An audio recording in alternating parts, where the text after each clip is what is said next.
Bonjour à tous et merci de vous joindre à nous pour cette démonstration complète de notre nouvelle proposition électronique pour le pilote qui va débuter le 11 février.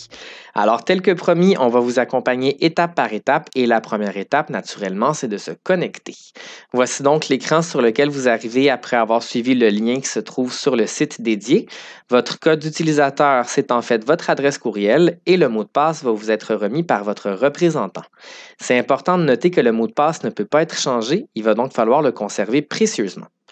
Donc, une fois que vous êtes connecté, vous arrivez à votre centre de contrôle où vous avez deux options qui vous sont offertes, soit débuter une nouvelle proposition ou récupérer un dossier que vous avez déjà sauvegardé. Donc, les dossiers peuvent être conservés sur la plateforme pendant un maximum de 30 jours. Donc, afin d'accélérer un peu le processus pour la démonstration, j'avais débuté un dossier dans lequel j'ai inscrit seulement les coordonnées des clients ainsi que les informations sur l'emploi. Donc, on va gagner un petit peu de temps. Voici donc l'interface de la proposition électronique. Vous avez en haut chacune des sections qu'on va devoir compléter. On va les voir une par une naturellement. Et vous voyez ici que la première information qu'on doit entrer, c'est d'indiquer si c'est une vente qui est à distance ou en personne. Donc, la vente à distance va être offerte à partir du 25 février. Je vais quand même vous montrer comment ça fonctionne rapidement. Donc, quand vous choisissez que c'est une vente à distance, vous avez un lien ici qui vous est remis que vous devez envoyer à votre client, soit par courriel, par texto, par Messenger, Skype, peu importe. Donc, le client va se connecter sur ce site-là et va se faire demander d'entrer le code d'appel. Donc, dans le dossier qui nous intéresse, c'est le 812, ça figure en haut à gauche ici. Donc, quand le client entre le 812, ça va le connecter à la même session que vous et il va pouvoir visualiser la progression de la proposition électronique. Donc, on voit ici, exemple, la première page, il y a quelques informations qui doivent être entrées. On demande si c'est un remplacement. Donc, actuellement, c'est seulement les nouvelles affaires qui sont acceptées. Par contre, les remplacements externes vont devenir offerts prochainement et il va y avoir un espace où vous pourrez déposer les états comparatifs. Donc, vous indiquez aussi le but de l'assurance, la langue de correspondance et il y a la déclaration du conseiller. Et exemple, dans ce cas-ci, on est dans une vente à distance, donc je ferai envoyer au client et le client aurait une boîte qui s'afficherait sur son écran qui résume tout ce qu'on vient d'entrer. Et une fois qu'il appuie sur valider, on peut ensuite passer à la section suivante. Je vais toutefois remettre une vente à personne pour notre démonstration. Et le bouton valider est un peu plus simple quand c'est en personne parce que le client est à côté. Alors, on n'a simplement qu'à faire valider. Et il y a une confirmation qui apparaît ici.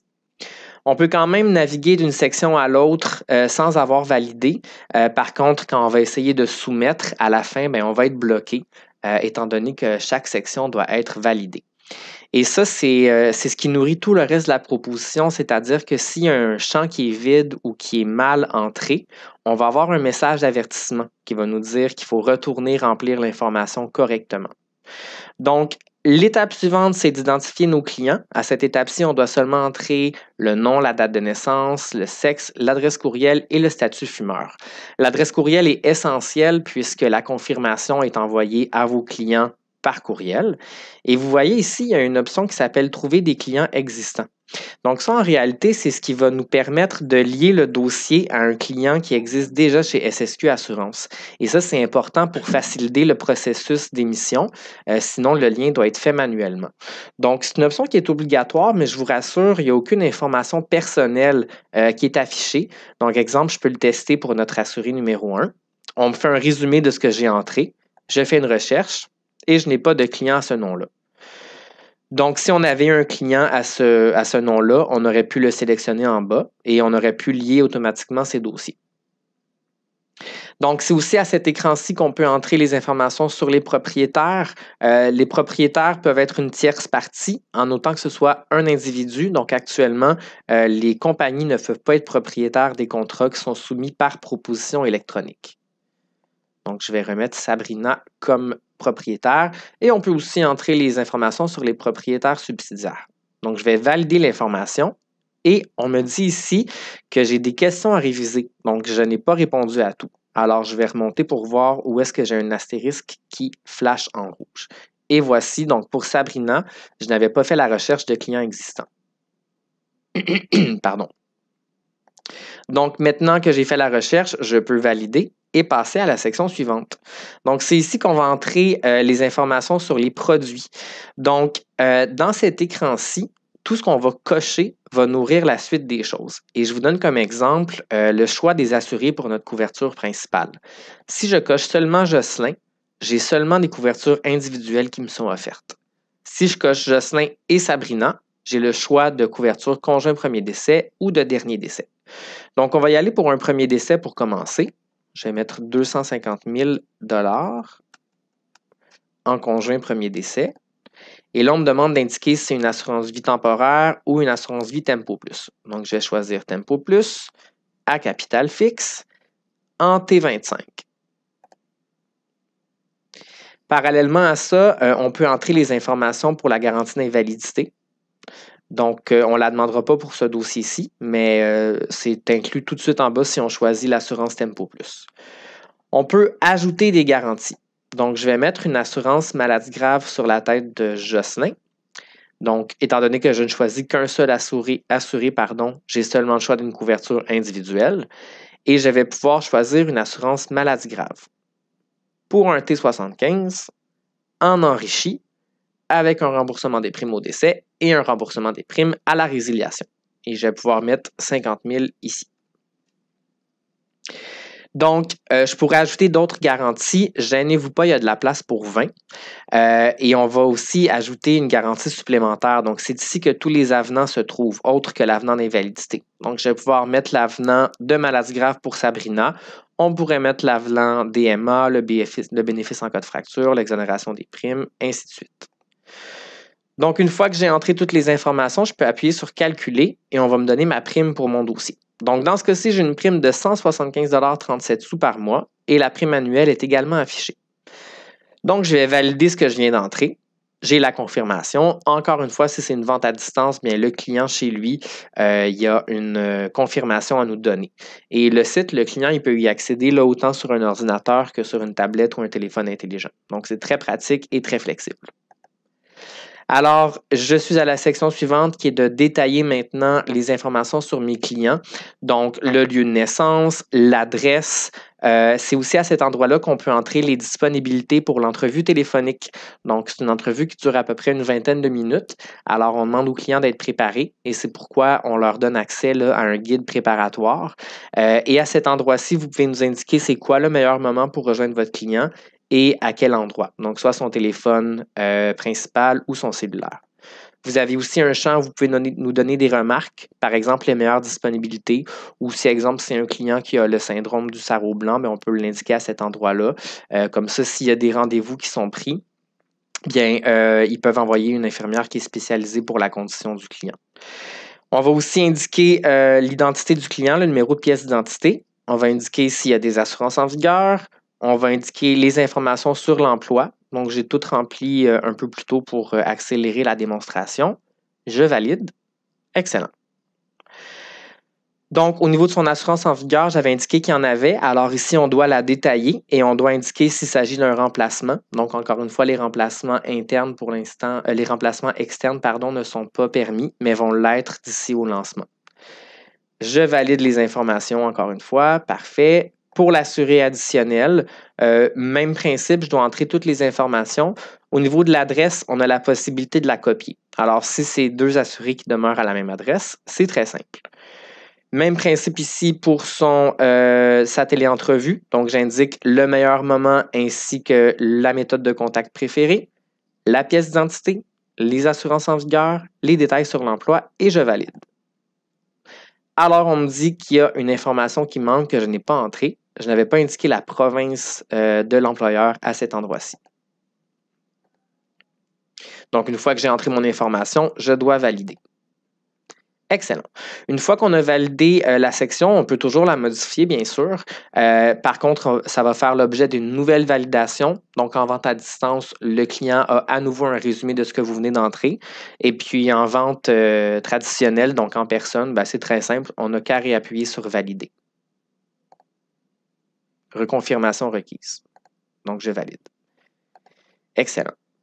Les progrès sont sauvés en tout temps. Vous avez aussi la possibilité de sauvegarder à l'aide de l'icône ici, la disquette. Donc, ça va refaire une sauvegarde. Par contre, chaque fois que vous passez d'une section à l'autre, même sans valider, ça sauvegarde les progrès. Comme ça, si jamais il y a une panne d'Internet ou si l'ordinateur manque de courant, ben, c'est très simple de récupérer ce qu'on avait entré. Donc, les bénéficiaires, il y a de la place pour 4 bénéficiaires pour les couvertures principales, 4 bénéficiaires subsidiaires également. On va aussi entrer les bénéficiaires pour la maladie grave. Je vais valider. Excellent. Pour mon assuré numéro 2, même principe, bénéficiaire principal, bénéficiaire subsidiaire et bénéficiaire pour la maladie grave. Je valide. Et je peux passer à la section suivante, qui est la section sur le paiement des primes. Dans cette section-ci, on a inclus les questions pour la note de couverture, étant donné que pour l'obtenir, il faut payer la première prime. Donc, on a jumelé les deux sections ensemble. Et quand vous éclatez les questions pour la note de couverture, la première chose qu'on vous demande, c'est est-ce que le client veut obtenir la note de couverture, oui ou non? Donc, j'ai choisi oui pour nos deux assurés. Et pour se qualifier, bien sûr, il faut répondre non à chacune des questions. Même principe pour ma deuxième assurée. Elle demande la note de couverture et elle répond non à chacune des questions. Donc, la prime est automatiquement affichée dans cette page-ci et on va pouvoir indiquer si c'est un mode de prélèvement mensuel ou annuel. Je vais choisir mensuel. Ensuite, au niveau de la première prime, on peut indiquer est-ce qu'on veut la payer à la soumission ou à la mise en vigueur. Donc, si je choisis la mise en vigueur, bien sûr, ça va être un problème pour la note de couverture. Par contre, on va choisir dans ce cas-ci un paiement à la soumission. On peut payer par carte de crédit ou par débit préautorisé. Si vous payez par carte de crédit, ça va être pris automatiquement au moment de la soumission. Au niveau des débits préautorisés, on va nous spécifier soit la date d'établissement comme date de prélèvement ou les clients peuvent nous préciser un jour. On va choisir la date d'établissement dans ce cas-ci. Ce n'est pas un compte conjoint qui est au nom de Jocelyn David. Et la première prime, on va la rapatrier ici. Donc, 175,37. Étant donné qu'elle est toujours affichée en haut à droite, c'est simple de pouvoir la reconfirmer. Donc, on doit entrer l'adresse de la banque.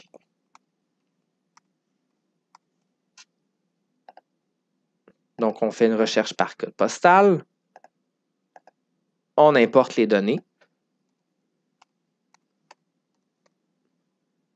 On va entrer l'adresse complète. Et ici, il faut être extrêmement prudent parce qu'il n'y a pas de vérification. Là. Donc, quand vous allez entrer les coordonnées bancaires, ça ne nous donne pas l'autorisation d'aller vérifier auprès de la banque si c'est bel et bien les bons chiffres.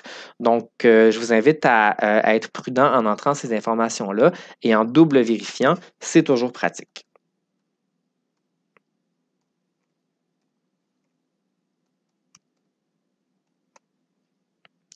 On valide.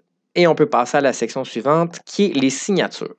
On avait abordé dans la vidéo précédente que plutôt que d'avoir une case à cocher, on offre 3 choix de signature au client. Donc, vous appuyez ici sur « Générer les exigences de signature » et vous avez tous les accords et les autorisations, comme on aurait à la fin de la proposition où les assurés signent. Et c'est à cet endroit-ci qu'on a les 3 modèles de signature.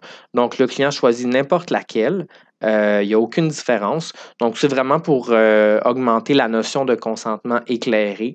Plutôt que d'avoir une autre case à cocher, on offre 3 choix de signature, mais en réalité, il n'y a aucune différence, peu importe laquelle le client choisit.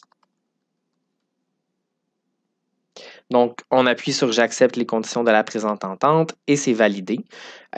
Si c'était une vente à distance, ça aurait envoyé naturellement le choix des signatures et la lecture des autorisations chez le client. Donc, pour Sabrina, on y va ici. J'accepte les conditions. Excellent. On peut passer à la section suivante qui est le rapport du conseiller en sécurité financière. Donc, cette section-ci vous appartient. Vous n'avez pas à la valider chez le client. Donc, vous avez la possibilité à ce stade-ci soit de quitter si vous êtes en présence du client et vous pouvez continuer le lendemain ou rendu au bureau, il n'y a aucun problème. Vous pouvez aussi le faire en présence du client. Naturellement, si c'est un cas où on a des doutes sur l'assurabilité ou sur les personnes, bien, on vous offre la possibilité de pouvoir remplir cette section-là ultérieurement. Donc, vous remplissez les informations ici, vous avez l'occasion de nous donner des informations additionnelles au besoin et vous devez indiquer si c'est un dossier qui vous est acquis à 100% ou que vous partagez avec un autre conseiller. Donc, on coche « J'ai vérifié que les informations bancaires inscrites dans la proposition ont été entrées correctement » et vous pouvez créer sur la proposition en PDF. Donc, quand vous appuyez sur ce bouton-là, c'est comme si vous étiez en train de signer la proposition. Et au bout de quelques secondes, on va avoir un fichier PDF ou Excel, si vous préférez, qui va être généré. Donc, on va l'ouvrir et on va voir qu'il s'agit d'une copie conforme de la proposition papier qui va être comprise de toutes les informations que vous avez entrées dans la proposition. Donc, c'est très propre et ce qui est très intéressant, c'est qu'il n'y a aucune différence par rapport à une proposition papier. Donc, à la livraison du contrat, si vous avez des informations à valider, ce n'est pas du tout un formulaire qui est différent de ce que vous êtes habitué de consulter. Donc, je vous invite à sauvegarder ce document-là sur votre ordinateur pour vos dossiers. Et un coup que c'est terminé, vous pouvez soumettre la proposition chez SSQ. Donc, ça prend quelques secondes et vous obtenez un message de confirmation. Une fois que le dossier est soumis, votre client reçoit une confirmation par courriel. Dans la confirmation par courriel, il va y avoir un résumé des autorisations ainsi que le résumé de la note de couverture si le client l'a demandé et s'y qualifie. Il va aussi avoir un guide de préparation à la téléentrevue qui indique quelles informations avoir à sa disposition pour accélérer le processus. Et il y a également un numéro de confirmation qui est donné. Ce qui est très intéressant, c'est que vous êtes également en copie sur ce courriel-là, donc vous disposez également du numéro de confirmation et vous avez là, la confirmation comme quoi le dossier a bien été soumis chez SSQ. Alors voilà, la dernière étape va être de descendre complètement en bas de la dernière page et d'appuyer sur le bouton « Terminer l'appel », ce qui va vous ramener à l'écran de départ. Alors voilà, c'est ce qui complète notre démonstration. Je voulais vous remercier de participer au pilote et je profite de l'occasion pour vous rappeler qu'il pourrait y avoir de légères modifications à la proposition électronique d'ici au lancement qui est prévu pour la mi-mars. Si vous avez des questions ou des commentaires, je vous invite à en faire part à votre représentant qui pourra les faire parvenir à l'équipe de développement. Alors je vous remercie et je vous souhaite une très belle journée.